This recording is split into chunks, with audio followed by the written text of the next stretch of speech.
Hello everyone, in this video we will see an exercise on Alteryx.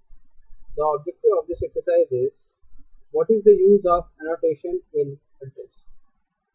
For this purpose, we have to load the data with the help of this in-out tab. We have to take this input data tool, we have to take it down in the new workflow. So the basic thing is that with the help of annotation we can rename a file if the file name is very much long. If it is going to display over here, if it is very much long, so you can replace it with a smaller name with the help of annotation.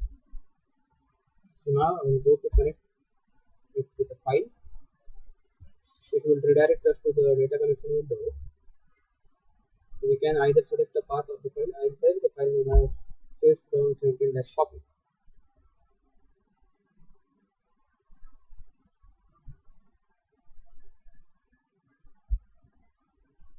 So from this file I will select this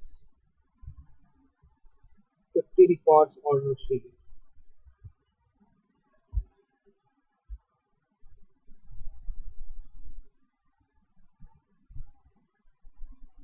I'll just click on OK.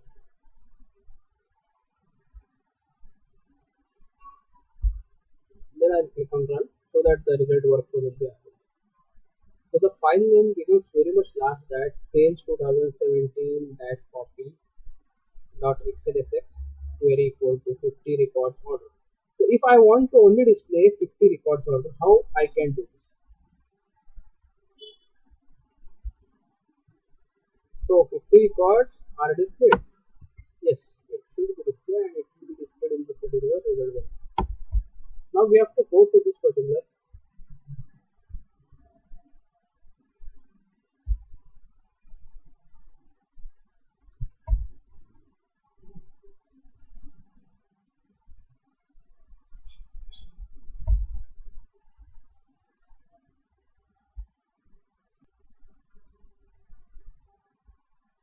So over here you can see this particular symbol where my cursor is going to come down. This is the annotation symbol. I have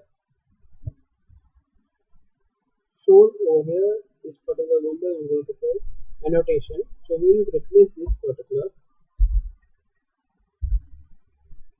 and we are going to only represent this as 50 records order. I'll just click over here.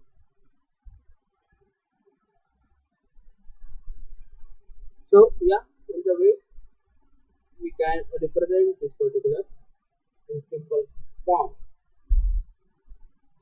So that's it for this video. I hope you have understood how to use annotation in case of Alteryx. So for simplicity or for easier way to understand, we can represent or we can rename the file. So for renaming the file we can use